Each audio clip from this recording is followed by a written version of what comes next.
जम्मू कश्मीर विधानसभा चुनावों में नगरोटा विधानसभा से देवेंद्र सिंह राणा जीतकर विधानसभा पहुंचे थे, लेकिन उनके निधन के बाद अब वो सीट खाली हो चुकी है। उपचुनाव होने वाले हैं और इस नगरोटा विधानसभा में अलग अलग नेता अपनी दावेदारी पेश कर रहे हैं। जैसा कि हमने पहले बताया था कि हर्षदेव सिंह इस बार नगरोटा में दौड़ रहे हैं, काफी बैठकें हो रही है, वहां से वो चुनाव लड़ सकते हैं।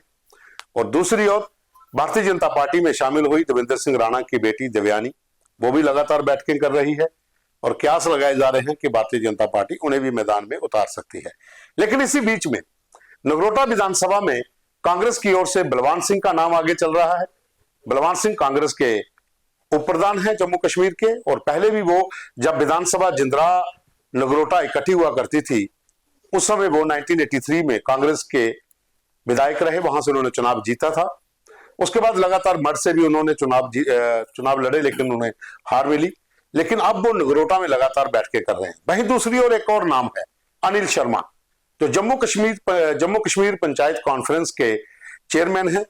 वो भी दावेदारी ठोक रहे हैं, लगातार बैठकें हो रही हैं, लोग उन्हें टिकट देने की मांग कर रहे हैं। वीडियो आप देखिए कि लोग किस तरह से कह रहे हैं कि इस बार अनिल शर्मा को जहां मैदान में उतारा जाए, लोग उन्हें वोट देंगे। कैसा हो? अनिल शर्मा जैसा हो। मैं विजय शर्मा नगोला पंचायत दा मैंबर हाँ ते रिक्वेस्ट ये है कि अस बीजेपी कन्नै गै चलदे आए स्टार्टिंग कोला ते अग्गे भी अस बीजेपी कन्नै गै चलगे। कट्टर बंदे अस बीजेपी दे ते अस ये चाहगे कि जेह्ड़ी टिकट जेह्ड़ी हून अग्गे है वो अनिल शर्मा होरें थ्रू है।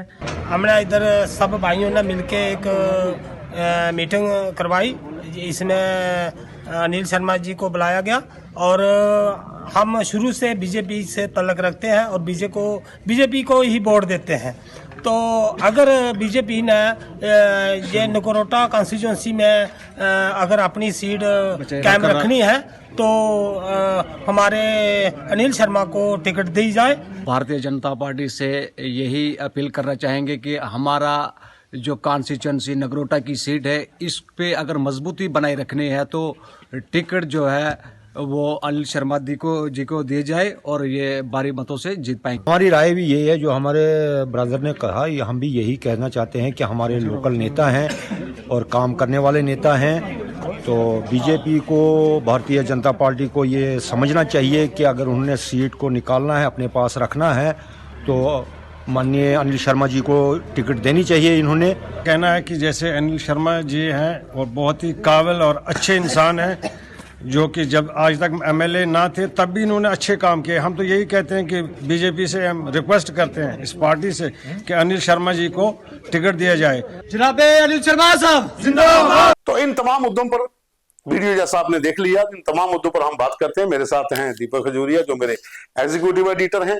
तो दीपक, नगरोटा विधानसभा इस समय फिर सुर्खियों में आएगी, चर्चा में रहेगी। लगातार वहां पर तमाम नेता जो हैं वो दौड़ धूप में लगे हुए हैं। पवन जी, जैसे उत्तर प्रदेश के अभी हाल ही में हुए बाई इलेक्शन 8 सीटों पर बहुत इंटरेस्टेड हुए थे ना, और देश के बड़े नेता वहां पहुंचे थे। मुझे लगता है जो बाई इलेक्शन जम्मू कश्मीर में होंगे, बडगाम के और नगरोटा के, दोनों बहुत इंटरेस्टिंग होने वाले हैं। क्योंकि कारण ये है कि 2024 में सितंबर में जो जम्मू कश्मीर में चुनाव हुए हैं विधानसभा के, तब जो अलायंस बने थे ना, वो सब बिखर रहे हैं। और अब अलायंस बिखरने के बाद हर पार्टी चाहती है कि ये 2 सीटों पर कहीं ना कहीं कब्जा हो जाए। कश्मीर में भी हालात वैसे बनेंगे और जम्मू में भी। हम फिलहाल आज नगरोटा की बात कर रहे हैं, तो पहले नगरोटा का समीकरण जान लेते हैं। 2 चीजें हो रही हैं। पहला तो ये हो रहा है कि बीजेपी के विदिन ही ना 2 फाड़ हुए हैं। बिल्कुल। एक ग्रुप ये मान रहा है कि स्वर्गीय देवेंद्र सिंह राणा जी की सुपुत्री दिव्यानी राणा, जो फिलहाल वाइस प्रेसिडेंट बन गई है बीजेवाईएम की, उन्हें टिकट दिया जाए। दूसरा धड़ा ये मान रहा है कि हमारे पास नगरोटा में नेता हैं, तो हम क्यों नए नेता की तरफ जाएं, हम नंद किशोर शर्मा को टिकट दें। हम हो सकता है अनिल शर्मा, जो पंचायत कॉन्फ्रेंस के अध्यक्ष हैं और बहुत सारे सरपंच उनके साथ चलते हैं, हम उनको टिकट दें। वहीं दूसरी ओर, जैसा बीजेपी में समीकरण नहीं बन पा रहा, वैसे ही इंडिया अलायंस के हालात हैं। एनसी के लीडर ये चाहते हैं कि हम जोगिंदर सिंह को वापस रिपीट वापस करें, रिपीट जो करें। 17-18 हजार वोट लेकर पहले भी राणा बिल्कुल। साहब के सामने खड़े हुए थे। हो सकता है 17,000 से अगर 15,000 और ऐड ऑन कर ले तो वो जीत जी, जाए। जी। और दूसरी ओर कांग्रेस कह रही है कि हम ये सीट एनसी को नहीं देंगे, हम भी अपनी तरफ से लड़ेंगे। क्योंकि पहले फ्रेंडली हाँ, मैच हुआ है। और ये दोनों ही पार्टियां ये भी सोच रही हैं कि भाई हर्षदेव को सपोर्ट क्यों करना है जब हमारे पास नेता उस तरफ हैं। तो इसलिए मुझे लगता है ये बहुत इंटरेस्टिंग होने वाला है कॉन्टेस्ट। जैसे ही बाई इलेक्शन अनाउंस हो जाएंगे, आप देखना नोटिफिकेशन आने के बाद किस तरह से हल्ला गुल्ला शुरू हो जाएगा। और मुझे लगता है सभी पार्टियां अपना पूरा जोर लगा देंगी नगरोटा को हथियाने के लिए। तो मैं बात करूंगा अनिल शर्मा की। अनिल शर्मा पिछले काफी समय से नगरोटा समेत तमाम विधानसभाओं के भीतर उनके पंच सरपंच हैं, क्योंकि वो चेयरमैन हैं। उनके साथ बैठकें होती हैं लगातार, और भारतीय जनता पार्टी को उन्होंने सपोर्ट किया था। बिल्कुल। और उनसे वो जो उनका कहना है कि उनसे कहा गया था कि इस बार आप सपोर्ट करिए, अगली बार जब अगर चुनाव होंगे तो आपके नाम को प्राथमिकता मिलेगी। तो वो उस रेस में है। और मुझे जहां तक जो वहां के लोगों का कहना है, जैसा वीडियो भी हमने चलाया, अगर टिकट नहीं मिलती है तो अनिल शर्मा इंडिपेंडेंट जाएंगे, ये गारंटी मैं दे सकता हूं। देखिए, अनिल शर्मा ने हमारे यहाँ चैनल के मंच पर ही जुलाई में एक बात कही थी कि तब तो राणा साहब भी थे कि मैं देवेंद्र सिंह राणा से मिलके आया, मैंने उन्हें एक बात साफ तौर पे कही कि राणा साहब अगर आप नगरोटा से लड़ेंगे तो मैं चुनाव नहीं लड़ूंगा, मैं आपको पूरा सपोर्ट करूंगा, मगर अगर आपके अलावा कोई दूसरा कैंडिडेट होगा तो फिर मैं चुनाव में उतरूंगा मैदान में। तो अब राणा साहब नहीं है, क्योंकि ये अनफॉर्चुनेट है। राणा साहब यहाँ से बड़े वोट मार्जिन से जीते थे, मगर अब उनके उसी मैदान पर कई पहलवान लड़ने के लिए पहुंच जाएंगे। और मुझे लगता है कि अनिल शर्मा अगर अपनी इंडिपेंडेंट ताल ठोकते हैं तो कहीं ना कहीं बीजेपी का वोट बैंक खराब कर देंगे। तो इसलिए बीजेपी के साथ उनकी क्या बातचीत चल रही है, नंद किशोर शर्मा की क्या बातचीत चल रही है, वो तो हमने अभी रिसेंटली पूछा था। ये तो अब मैं करता हूं बात बलवान सिंह जी। अब आते हैं कांग्रेस के। कांग्रेस। देखिए, कांग्रेस में बलवान सिंह एक बड़े नेता है, चर्चित चेहरा है, और पिछले काफी समय से कांग्रेस को मजबूत करने में लगातार वो बैठकों का दौर सिलसिला जारी रखते हैं। चाहे कटरा का आंदोलन हो, वहां पर भी वो बैठे हुए थे। जितनी भी विधानसभा चुनावों में जगह जगह पर कैंपेन हुई, वो वहां पर आगे रहे। हालांकि मर्ड से उन्होंने बहुत बार कोशिश की, मर्ड इस बार रिजर्व हो चुकी थी तो टिकट नहीं मिल पाई। अब जो चांसेस हैं कि कांग्रेस उन्हें उतार सकती है मैदान में, और जैसा उनका कहना है कि कांग्रेस की तरफ से हरी झंडी मिल चुकी है नगरोटा विधानसभा की, और वो लगातार नगरोटा में सक्रिय हो गए हैं, बैठकें करना शुरू हो गए हैं। क्या आपको लगता है कि बलवान सिंह, जो पहले एक बार जब जंदरा नगरोटा इकट्ठी होती थी ये विधानसभा, अब क्या वो वाला जादू चल पाएगा? देखिए, साफ सी बात है पवन जी की 2-3 चीजें हैं। हमेशा से नगरोटा में राजपूत कैंडिडेट का दबदबा रहा है। वो चाहे आजाद शत्रु सिंह हो, चाहे देवेंद्र सिंह राणा हो, क्योंकि वहां पर राजपूत वोट बैंक अच्छा खासा है। और दूसरी चीज ये है कि अगर वहां पर नंद किशोर शर्मा बीजेपी के होते हैं या फिर अनिल शर्मा होते हैं, तो कहीं ना कहीं बलवान सिंह का लड़ना अगर कांग्रेस तय करती है तो बलवान सिंह को एज भी मिल सकता है काफी इलाकों में। और दूसरी बात यह है कि कांग्रेस इस बार नहीं चाहती नेशनल कॉन्फ्रेंस को वो सीट देना, जो अंदर से खबर आ रही है, क्योंकि इंडिया अलायंस वैसा अब रहा नहीं। और जिस तरह से उमर अब्दुल्ला इंडिया अलायंस की बात कर रहे हैं कि सिर्फ चुनावों में ही अगर लड़ना होता है तो फिर फायदा क्या अलायंस का। तो कहीं ना कहीं शायद मुझे लगता है इस बार ये मैदान खुला है, हर एक यहाँ से अपने अपने पहलवान उतारेगा। और ऐसे में कांग्रेस के तो कैंडिडेट का नाम ही बलवान सिंह है, तो शायद बलवान सिंह अगर वहां उतरते हैं तो कहीं ना कहीं कुछ समीकरण बिगाड़ेंगे, बशर्ते अगर एनसी इस बात पे राजी हो जाती है कि वो कैंडिडेट अपना नहीं उतारते और कांग्रेस को सपोर्ट करते हैं, तो फिर बलवान सिंह को अपर एज बहुत ज्यादा हो सकता है।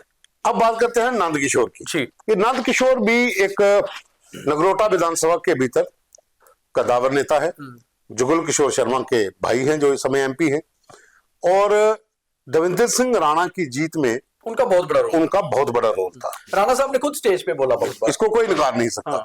क्योंकि जो नगरोटा विधानसभा के भीतर ब्राह्मण वोट है, उसमें नंद किशोर शर्मा जो हैं एक चर्चित नेता के रूप में उभरे, और उन्होंने काफी संख्या में अपना जो समर्थक थे उनको वोटों में तब्दील किया। अब बात आती है भारतीय जनता पार्टी के बीच दो नेताओं को लेकर, नंद किशोर और देवयानी राणा। दो अलग अलग धड़े इसके ऊपर हैं। अगर देवयानी राणा को टिकट दी जाती है तो नंद किशोर शर्मा का क्या रुख रहेगा? देखिए, मुझे अभी भी याद है एक राणा साहब की रैली हुई थी टिकट मिलने के बाद, और राणा साहब ने कहा था ये मेरा भाई है, मेरे साथ खड़ा है। और नंद किशोर शर्मा ने अपनी स्पीच में कहा था कि राणा साहब को आज मैं सपोर्ट कर रहा हूं, और इसी शर्त पे, मतलब मजाकिया वे में, कल को मेरी सपोर्ट इन्होंने भी करनी है। तो मुझे लगता है शायद देवयानी राणा को अपने फादर का वो एहसान उतारने के लिए आज ये कहना चाहिए कि अब मैं नंद किशोर शर्मा जी को सपोर्ट करती हूँ और राणा साहब का समर्थन समझ लीजिए इनके साथ है। तो अब ये देखना सियासत है, ये सियासत है, यहाँ शायद ऐसा होगा नहीं, ये सियासत है। कोशिश पूरी हो रही होगी कि नंद किशोर शर्मा को उतारा जाए। और नंद किशोर शर्मा में एक खास बात यह है कि स्थानीय लोकल कैंडिडेट हैं और वो रहते भी वहीं पे हैं, वो कॉन्स्टिट्यूएंसी से बाहर नहीं रहते, उनका घर भी कॉन्स्टिट्यूएंसी के अंदर और उनके परिवार का अच्छा खासा दबदबा है। लंबे समय से बीजेपी के साथ जुड़े रहना, पिछले 22 सालों से जुगल किशोर शर्मा बीजेपी में लगातार पावर में है, पहले 2 बार विधायक, 3 बार सांसद, और उनका वहां अच्छा दबदबा भी है। और नंद किशोर शर्मा की एक और बहुत मशहूर बात कही जाती है कि वो अभी भी अपने आप को नेता नहीं कार्यकर्ता कहते हैं, लोगों के बीच में रहते हैं, और अगर पार्टी उनको टिकट देती है और पार्टी का सपोर्ट होता है, और मुझे लगता है कि जीत के प्रबल दावेदार हो सकते हैं। तो बिल्कुल भारतीय जनता पार्टी में 2 उम्मीदवार, नंद किशोर शर्मा और देवयानी राणा। दूसरी ओर हर्षदेव सिंह जो पहले ही ताल ठोक चुके हैं कि वो चुनाव लड़ेंगे और उन्हें यकीन है कि इंडिया अलायंस उनको समर्थन देगा, लेकिन नेशनल कॉन्फ्रेंस अपने कैंडिडेट को लेकर जोगिंदर सिंह काकू उनको लेकर है कि शायद उनको मैदान में उतारे, और दूसरी ओर कांग्रेस के बलवान सिंह और अनिल शर्मा, जो यहां पर एक जबरदस्त ट्विस्ट होगा अनिल शर्मा का कि क्या अगर बीजेपी ने टिकट दी तो ठीक, नहीं तो इंडिपेंडेंट मैदान में उतरेंगे तो फिर समीकरण नगरोटा के बिगड़ सकते हैं। इंतजार करना पड़ेगा उपचुनावों का, उस डेट का जब कैंडिडेट की घोषणा हो। अभी के लिए बस इतना ही, धन्यवाद।